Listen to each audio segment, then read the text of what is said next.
quiero que hablemos de algunas cuestiones del qué hacen a la economía y a la vida económica de los trabajadores, sean activos o pasivos en la Argentina. Hay muchas noticias de estos días que, bueno, un poco se reúnen una cosa con la otra. Estoy viendo ahora de último momento en Infobae que el título dice: las consultoras que releva el Banco Central subieron las proyecciones de inflación para marzo, prevén una suba de precios acumulada del 29,1% a lo largo de 2026. Recordemos que la proyección para el presupuesto 2026 era, si mal no recuerdo, del 18 al 21%. ¿O eso fue el año pasado? No, creo que fue del 18 al 21% para 2026. Y estamos ya, llegaríamos en marzo al 29%. Se entiende que no está saliendo todo to map. Y para marzo se prevé una suba superior al 3%, se habla del 3,1%. Bueno, complicada la situación para el poder adquisitivo, sobre todo, como ya sabemos, con las paritarias limitadas por el Ministerio de Economía, por la Secretaría de Trabajo, y más allá de esas limitaciones formales, las limitaciones que da la praxis, que da la lógica del desempleo, del pluriempleo, de cada vez más gente intentando acceder a cada vez menos trabajos y por la básica regla de oferta y demanda, una menor capacidad de negociación en esas condiciones de trabajo, ni que hablar, bueno, la ley de reforma laboral. En ese contexto, desde ayer los colectivos están circulando con 70% de la frecuencia habitual por decisión de las patronales, con algunas explicaciones que podemos dar. Por la guerra en Irán, que estábamos repasando recién, aumentó el precio del combustible. Si bien lo vimos a Horacio Marín hablar de un buffer de precios, es decir, que iban a limitar los aumentos de los precios de los combustibles, de todas formas, sí hubo efectivamente una suba, quizás moderada y no tan alta como podría haber sido si se hubiera liberado el precio, pero sí hubo una suba del precio de los combustibles. El gasoil aumentó 46% desde que empezó la guerra y las empresas reclaman que el boleto para cubrir el costo real del viaje debería ser como de 2.300 pesos. Recordemos que está entre... Bueno, es muy difícil porque hay muchas escalas. Es distinto si es de interurbano, si es solo Cava, si es de provincia. Yo hoy me tomé un bondi por 10 cuadras, lo pagué 700 pesos.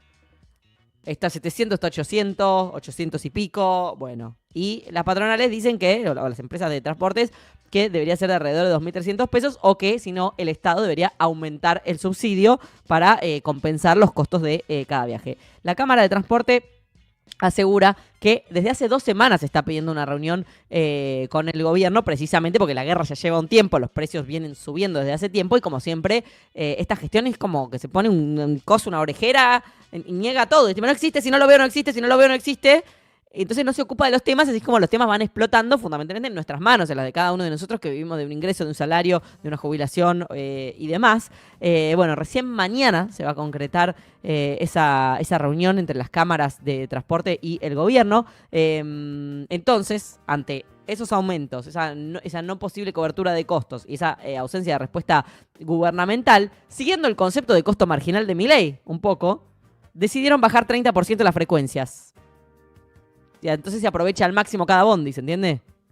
Se aprovecha al máximo cada bondi, y con al máximo me refiero a las imágenes que estábamos viendo recién, que es viajar básicamente muy parecido a un camión de ganado. Ya antes se viajaba mal, y ya las frecuencias venían bajando, esto también hay que decirlo, Ya las frecuencias, por lo menos acá en Cava, las venían reduciendo, sobre todo de noche.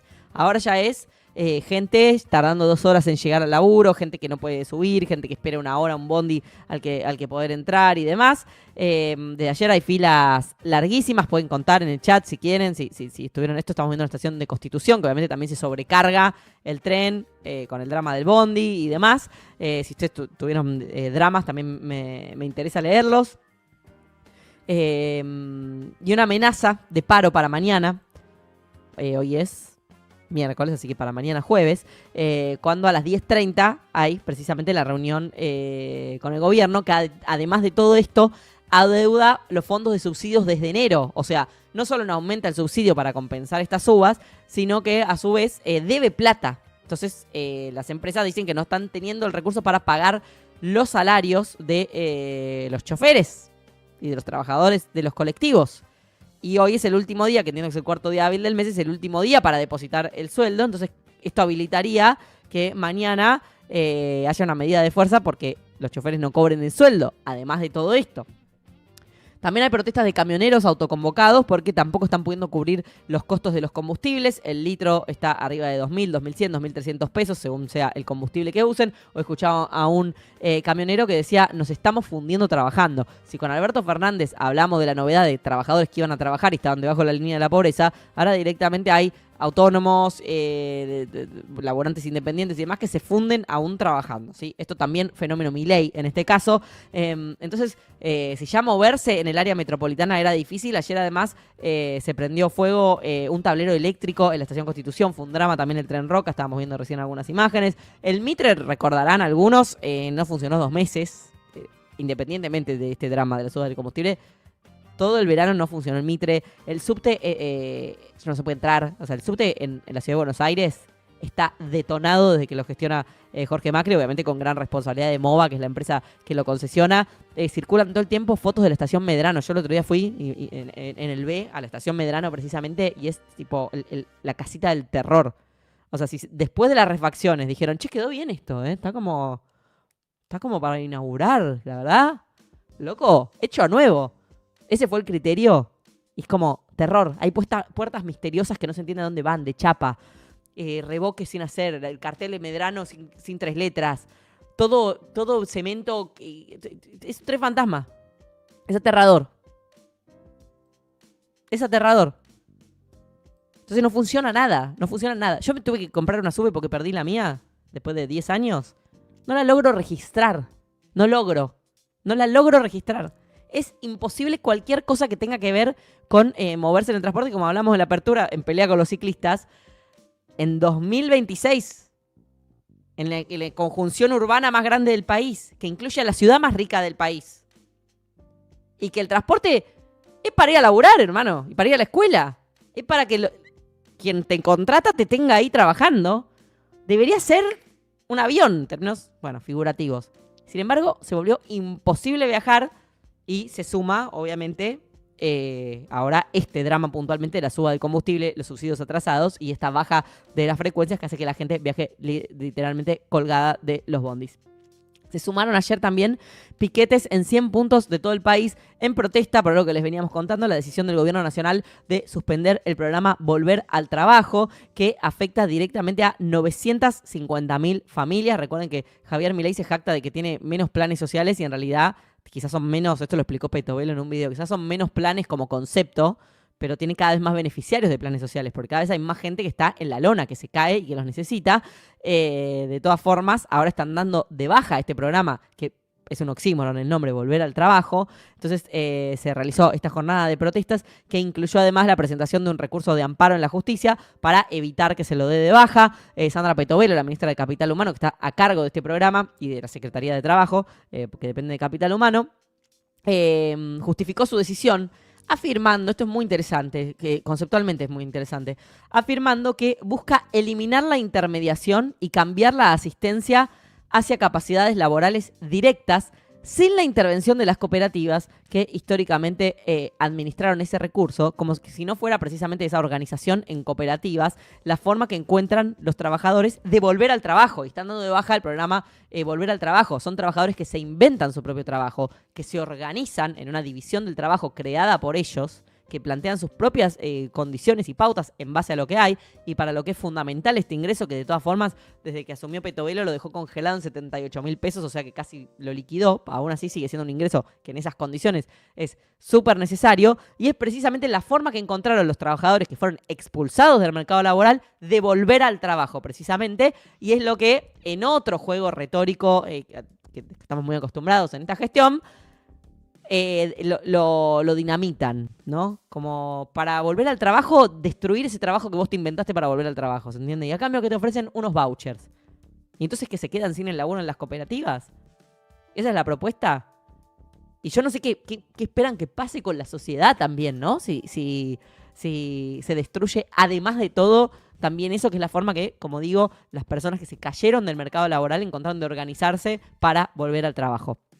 De ahora en más, los beneficiarios, como les digo, van a tener que migrar a un sistema de formación laboral basado en vouchers, si desean mantener el acompañamiento estatal. Entonces tenés gente que está sin laburo, o con 5 laburos, una o la otra, o con changas, sobreviviendo como puede, con cosas que encuentra, a las que no puede llegar por el drama del transporte. Según publicó ayer el INDEC, en el último trimestre del 25, la mitad de los argentinos ganaban menos de 800.000 pesos. Recordemos que si ahora la canasta básica está en un palo 300, en ese momento, no me acuerdo el número exacto, pero debía estar en un palo 100 aproximadamente.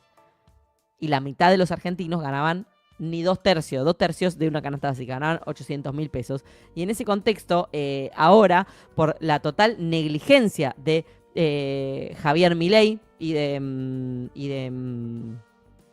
su gabinete, se te hace imposible incluso llegar al trabajo en el que ganas esa miseria que ni siquiera cubre del todo los costos, probablemente, de vestirte, morfar afuera. Hablábamos hace poco tiempo, en base a una nota de Natalie Rizzo, de cómo bajó la cantidad y la calidad de los alimentos que ingieren los trabajadores durante la jornada laboral, porque efectivamente ese ingreso ya no te cubre ni siquiera alimentarte fuera de tu casa, vestirte, ni mucho menos viajar. Imaginen que el transporte costara efectivamente esos 2.300 mangos. El transporte aumentó un 1000% desde que asumió Javier Milei, y no solo te roban tu tiempo y tu calidad de vida, sino también tu propiedad privada, que se supone que tiene un respeto irrestricto, cuando por no poder llegar al laburo, porque está todo este drama con el transporte, perdés el presentismo, o en los casos de pluriempleo, capaz llegás tarde a un laburo, entonces después tenés que quedarte más tiempo, o el viaje te impide llegar a tiempo al otro laburo, o si el otro laburo era salir a manejar Uber o a pedalear Rappi, te saca esas horas en las que vos te hacías el extra para intentar llegar a fin de mes. Entonces, atenta directamente incluso contra tu propiedad privada. El gobierno del respeto irrestricto a la propiedad privada es una mamushka de calamidades esta gestión, y ahora se empieza a ver a medida que se van agotando los colchones que tenía cada uno, sea que cada uno tiene un ahorro o una capacidad de deuda, o sea que quedó el colchón de infraestructura, el colchón laboral, el colchón lo que fuera, y a medida que cada cosa como un dominó se va cayendo y se va destruyendo, se genera esta mamusca, como les digo, de calamidades en las que se vuelve completamente impracticable una vida básica, normal. Levantarte, ir a laburar, que ese laburo te permita mínimamente desarrollar tu vida, irte a dormir, tener algún tipo de progreso a lo largo de tu vida. Todo, absolutamente todo eso está completamente destruido y en camino a destruirse más en caso de que esta política negligente se profundice o continúe.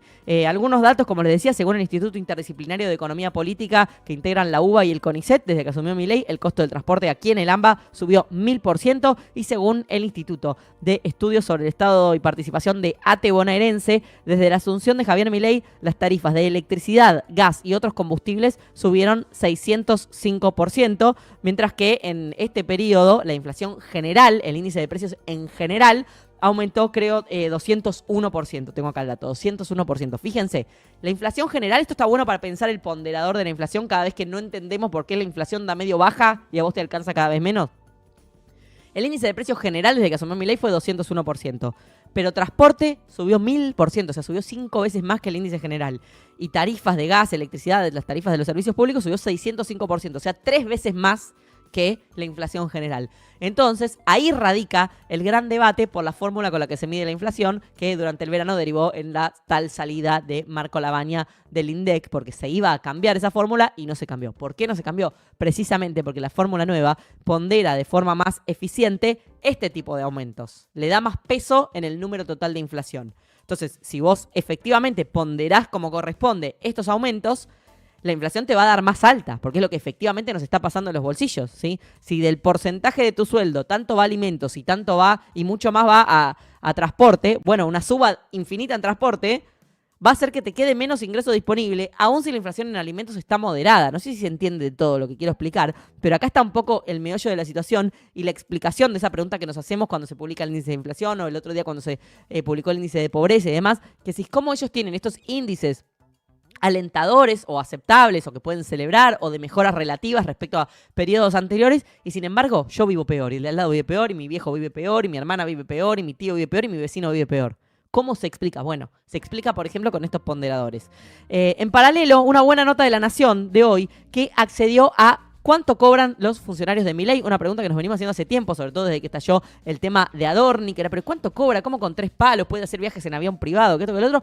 Y nadie accedía a saber cuánto cobraban, cuando se supo lo de Adorni, recién ahí hicieron público un aumento que tuvieron a principio de año todos los ministros, que se descongelaron finalmente el salario, cosa que me parece bien, pero que lo habían hecho en secreto, porque obviamente va en contra de esa retórica que les puso una vara a ellos mismos, que tienen que estar a la altura, y es obviamente imposible para un funcionario de esa altísima jerarquía vivir con un ingreso de 3 palos. Bueno, ¿cuánto cobran los funcionarios de Milei? Los ministros duplicaron su sueldo en los primeros meses del año. Entre enero y mayo van a haber aumentado un 123%. Que, si lo piensan, es menos que la inflación, porque tuvieron congelado y recién ahora aumenta 123%. Y la inflación fue del 201%, como les digo. Los ministros también están precarizados. También están perdiendo guita con su propio gobierno. Atención. Y como laburantes, lo digo, no como estructuras de corrupción o lo que fuera. Bueno. Los ministros que hasta diciembre cobraban en bruto 3.584.000 pesos, en enero ya cobraron 7.129.500 pesos y en mayo van a alcanzar los 8 palos. Cosa que me parece más aceptable para el salario de un ministro. A mí me parece bien esto, me parece ok. Los secretarios cobraban en diciembre 3 palos 200.000 pesos y en mayo van a cobrar 7 palos 346.000. Y los subsecretarios cobraban casi 3 palos y ahora van a cobrar 6 palos 600.000 en mayo. ¿Sí? En el medio, bueno, fue habiendo aumentos mensuales, se descongelaron el salario, salvo Javier Milei y Victoria Villarroel, que siguen con el salario congelado. Milei cobra 4 palos 66.018, por eso se tienen que hacer changas ahí con cositas de cripto. Y la vice cobra 3 palos 764.821. Me parece bien que se transparenten estos números, que sepamos lo que cobran. En el medio, en esta deriva de desmantelamientos, también se está desmantelando el Servicio Meteorológico Nacional. Todo fue avisado, esto es exactamente lo que votaron, en esa lógica de fantasear con que cada trabajador del Estado en realidad no está cumpliendo ninguna función. De golpe decís, pero a ver, ¿de dónde está sacando la gente? Y bueno, era gente que cumplía funciones muy importantes. Bueno, desde ayer y hasta el viernes, el Servicio Meteorológico está en cese de actividades por los 240 despidos de trabajadores que además son contratados, o sea, ni siquiera están en planta permanente, 240 despidos que decidió el gobierno y que implican el cierre del sistema de alertas. La verdad que tiene sentido esta política, porque cada vez que hay una alerta, una catástrofe natural o lo que sea, me le dice, qué cagada, che,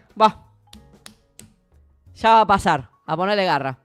Cada vez que hay un incendio, una inundación, lo hemos visto desde el día mismo que asumió, que había sido la inundación en Bahía Blanca, prácticamente apenas asumir. Entonces, ¿para qué querrían un sistema de alertas, no? Pero ni siquiera desde una lógica de mercado, porque los aviones van a tener problemas para circular si vos no tenés sistema de alertas. Y capaz Sturzenegger dice, era ridícula esta regulación en la que había que avisar una tormenta mortal e impedía despegar los aviones. Por suerte la eliminamos con la ley hojarasca. Es capaz Sturzenegger de decir eso, pero la verdad, que si vos querés tener aerolíneas eficientes y seguras, que vendan pasajes y que funcionen a tiempo, porque cuando hay paro siempre les molesta que las aerolíneas no salgan a tiempo. Entonces debería preocuparse porque cuestiones climáticas tampoco perjudiquen a los pobres viajantes. Bueno, eso se pierde también con estos despidos. Además, estaba viendo este dato, es impresionante. El Servicio Meteorológico solo tiene 787 trabajadores en 40 centrales meteorológicas de todo el país. O sea, lo bien que debe laburar entonces. Porque si con 787 atienden las 23 provincias, y ahora están eliminando un tercio, ¿se entiende? Entonces, claro, sí es un tercio lo que eliminan. Entonces, no es que están sacando ñoqui de no sé dónde. Es que efectivamente el plan es que el Estado no cumpla funciones que cumplía, funciones muy específicas, ¿sí? De hecho, entiendo que la persona que gestiona el servicio meteorológico ni siquiera es meteorólogo. Por eso debe tomar este tipo de decisiones. En el medio también, me salté una parte, Manu, después vuelvo para lo demás. En el medio, PAMI está en alerta también por un inminente colapso. Hay una virtual cesación de pagos. Hay deudas con los prestadores, sean clínicas, profesionales de la salud, prestadores y demás, por alrededor de 500 millones de pesos es lo que le debe el gobierno a PAMI. Estábamos hablando hace un rato de lo que debe a los transportes también. Hoy había una reunión entre Mario Lugones y Toto Caputo. Tendría que fijarme a ver si sabe algo. A ver si hay algún último momento por el tema PAMI.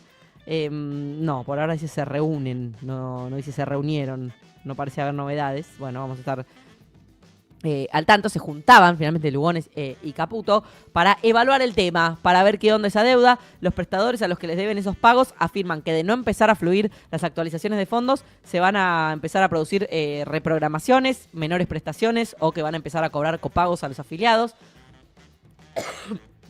El ministro de Economía se había desentendido completamente del tema, reporta La Política Online, pese a que su par de salud le estaba reclamando fondos para el PAMI por un equivalente a $1.000 millones.